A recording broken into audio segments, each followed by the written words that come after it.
In John 12:25-26, we read, "The man who loves his life will lose it, while the man who hates his life in this world will keep it for eternal life. Whoever serves me must follow me, and where I am, my servant also will be.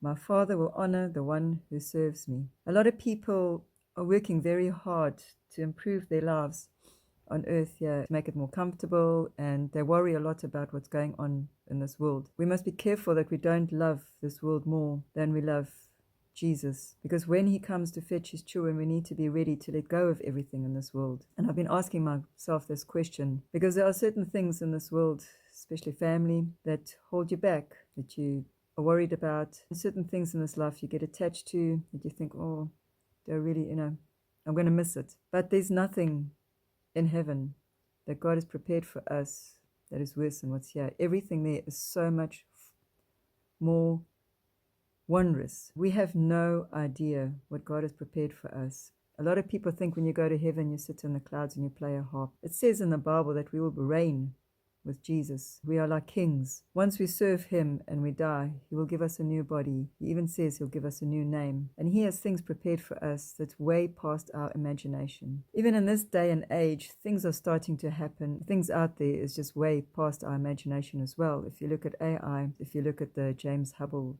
telescope that's been sent out there, the information that's coming back, it's things that are way, way above our understanding. We don't understand a lot of it, and there's a lot of videos coming out with things that people are saying, the science that's out there, the understanding of certain things, and what the abilities of what people can do using technology, the understanding of vibrations.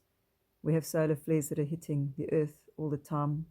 I've been watching that and how it affects the earth and how it affects people. It's just so much information out there, and what is good for your body and what isn't. One thing I know that's good for your body is not to put extra chemicals into it. Even NASA is coming out with some brain development things that they have found. There's so much information out there. But once again, we've got to be careful in getting too deep into those type of things, because it can take us off the track. We have to keep our eyes on Jesus to understand that what we are being shown now is actually way less than the ability of God, what is really out there. And we also have to understand that Satan is the king and the prince of this world. He is lying. He is lying to humanity, because his only purpose in life is to destroy. Even these people that are ruling this world, what they call the cabal at the moment, they are being deceived by Satan. He's promised them certain things. He holds them captive. What they're doing is not actually improving the world. With all these experiments and things that they're doing out there, it does not help the earth. God created the Garden of Eden. That was perfect. It was absolutely perfect. We did not need technology or anything else like that, because the abilities that God gives us when we're in the spiritual realm surpasses everything. They're talking about you be able to talk to your computer using your mind. I believe that in God's spiritual realm, you use your mind to do a lot of things, and you'll be able to travel very far and do certain things that we can't, like the angels do, the fallen angels and the gods of old. They were able to do a lot of things. We see, as in the times before Noah, the reason why God has brought the flood was because these fallen angels came and they mixed and they had children with human beings, and they were interfering with the animals and with nature, and they were busy destroying it. And that's what they're doing now as well. And Jesus says, as in the times of Noah, so will it be at the end times. And it's the same thing. They're coming back. I heard a scientist say that they're reverse engineering things from aliens, that have been shot down, or that they found these alien crafts, and they're reverse engineering a lot of things that they've learned from that. Those angels, those aliens are not aliens. They're from this earth. It's just that they can travel wherever they want to, and they can go to different planets because they have the ability to do that. So they can pretend that they're from there. But they've always been here from the beginning. When God created the earth, he created them first. And they were supposed to be watchers. They're supposed to look after the earth. But they became corrupt. Well, some of them did. Not all of them. And they started interfering with humankind. And they've never given up. Because Satan wants to rule. He wants to be God.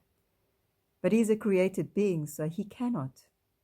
But for some reason, he thinks he can, and he has started this war with God. God has written a plan which starts in Genesis and finishes in Revelation. If you want to see the truth, it's in the Bible.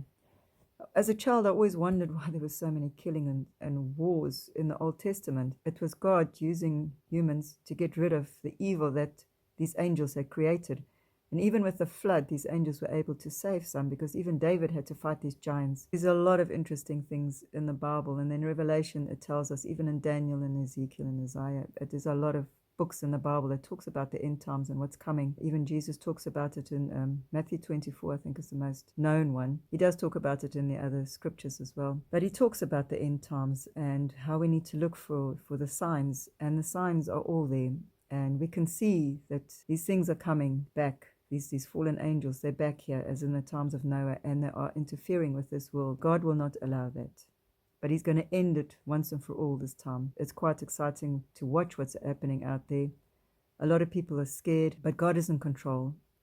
And when we think we understand what God's doing in this world, it just shows us we don't. One thing as well, it says in John 12, it says, even after Jesus had done all these miraculous signs in the presence, they still would not believe him. And I've been talking about the evidence that's out there that Jesus and God exists. They found so much evidence out there. If you go and you research it, you will find it. But even seeing him do these signs, people still didn't believe. Once people have hardened their hearts against God, they don't want to turn around. It's just unfortunate that people have been taught and brainwashed in a lot of things, and they believe it to be the absolute truth, and it's not.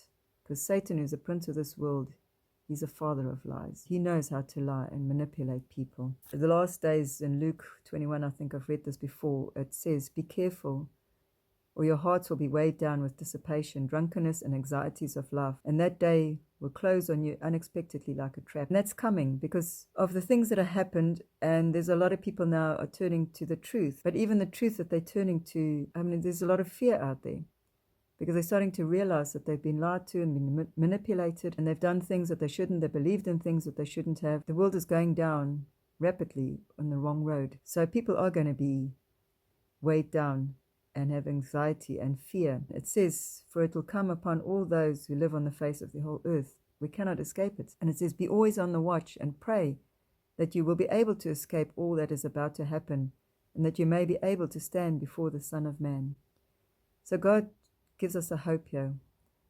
Well, Jesus does. And it says, pray that you may be able to escape all that is about to happen, that you may be able to stand before the Son of Man. That's what we need to do. We need to pray that we can escape what's coming. But until what comes, we need to not fear it. As soon as you have fear in your heart, I keep saying that, then you know it's from Satan. God does not put fear in our hearts. He did not give us a spirit of fear, but of a sound mind. And we need to understand that the things that have been taught to us and shown to us through movies throughout the years, and even in schools, the things have been taught to, don't fear.